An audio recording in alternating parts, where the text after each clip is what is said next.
chamada que o Buda chamou de nihilista, é que dizia que, além dos 5 elementos que compunham o ser, não existia mais nada. Você morria, ou você morre, então se desfaz todos os elementos, os 5 elementos, terra, água, fogo, ar e espaço, eles se desagregam e dali não sobra mais nada. Não há nada que continue para uma próxima vida. Né? Aí o Buda disse, isso é nihilismo, ou tipo, não nada existir em si. Ele também quer um oposto. Então, quando o Buda estabeleceu o caminho do meio, ele quis fugir desses 2 extremos, de que existiria um Atman, ou uma substância, uma alma, uma coisa que seja perene, imutável, né? Que continue a mesma, desde tempos imemoriais até agora, é o mesmo ente, né?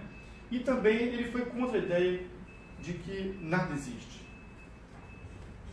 E como estabelecer isso? Né? Aí falou, existe, e aí daí desenvolveu, né, várias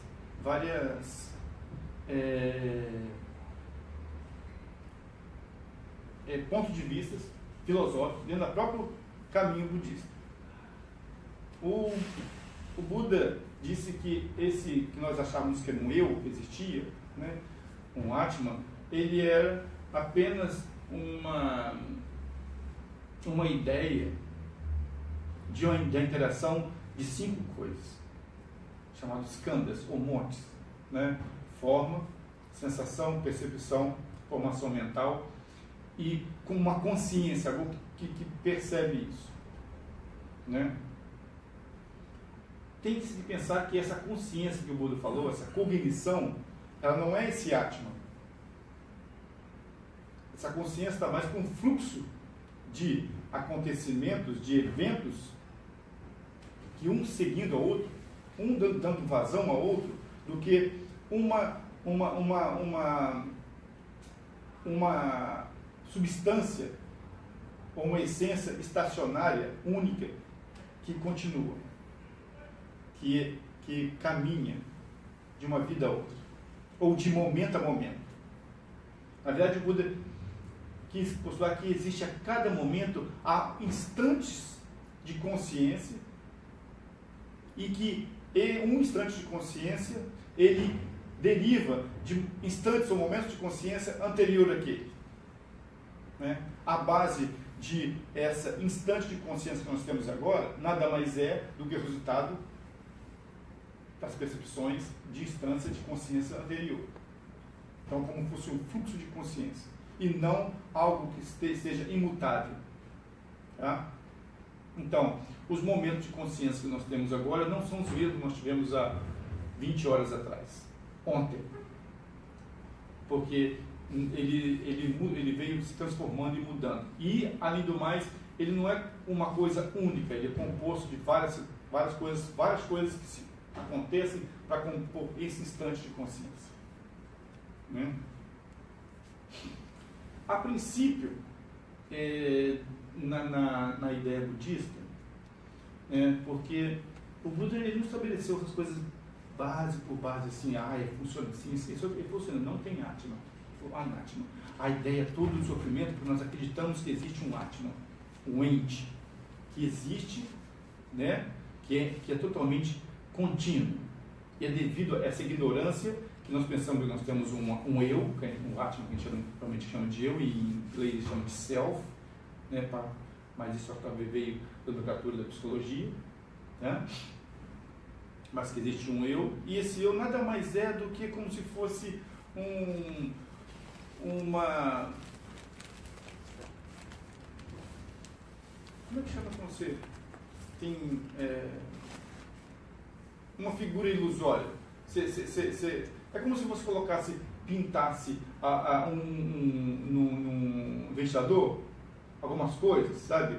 E cada papo ele pintasse uma coisa, quando ela rodasse, ela desse a ilusão que tem alguma coisa ali. Não sei se estão fazendo entender. Sim, como se fosse o princípio do cinema, né? Isso! Eram flashes, né? Flashes instantâneos, né? Que na verdade ali são coisas separadas. Então você tem a ilusão, Você se engana achando que há alguma coisa ali, devido a esse movimento. Tá? Então, através de vidas e vidas acreditando nisso, e todas as suas ações, todos os seus princípios, estejam sendo baseados nisso, isso se torna tão forte, sabe, que é difícil você se desgarrar, você se desconectar dessa sensação e percepção, dessa ideia, sempre contínua, de que há alguma coisa existente. E até também aí forma a esperança, sabe, de que há alguma coisa que vai para frente. A ideia de que existiu alguma coisa no passado, esse momento agora. E não que isso é apenas um desenvolver de instantes de momento que dá vazão ao momento. Nós estávamos falando esses dias sobre o negócio da ideia de que você falou depois daquele filósofo grego, Heráclito, né? De que você nunca se banha no mesmo rio. Apesar de estar lá na frente vendo que tem um rio lá. É ótima essa analogia. Né? Você tem um rio. Que rio? O Rio Maracanã. Não é que nem rio, não é? Não é que o Rio Maracanã é um rio, mas. Entendeu? É como se fosse o Tietê. O Tietê não é rio. Né? Mas você pega um rio, tá? Vamos dizer um rio, e você falou, olha, o rio está ali, mas nunca se banha no mesmo rio, não está o mesmo rio, é um fluxo constante de água que vem do lugar que passa por ali, devido ao formato da calha, né, que tem, mais as pedras, entendeu? Mas a paisagem em volta forma aquela figura de que tem um rio, e você dá o nome daquilo de rio.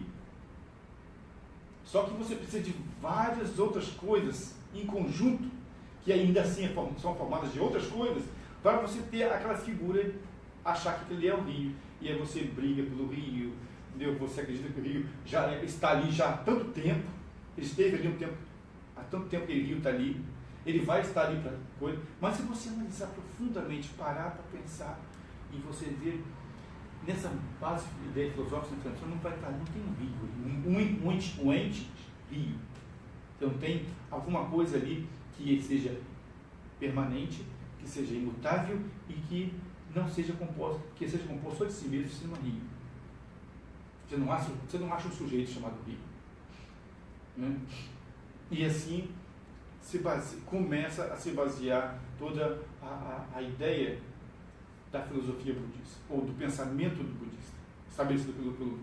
E é claro, daí se desenvolveu vários, né, porque formou-se as escolas dos praticantes, né, e aí eles tinham que justificar ou esclarecer aquilo que o Buda havia dito. O Buda disse que não tem um Atma, é o apelido Anatma. Entendeu? Apenas falou, no princípio, de que esse Atma, ou que esse eu, era um vazio de existência inerente, não existia. Na verdade, que era apenas o resultado de uma, entre aspas, alucinação ou ilusão, pela interação de 5 coisas, que são os 5 skandhas, que traduzindo quer dizer montes, certo?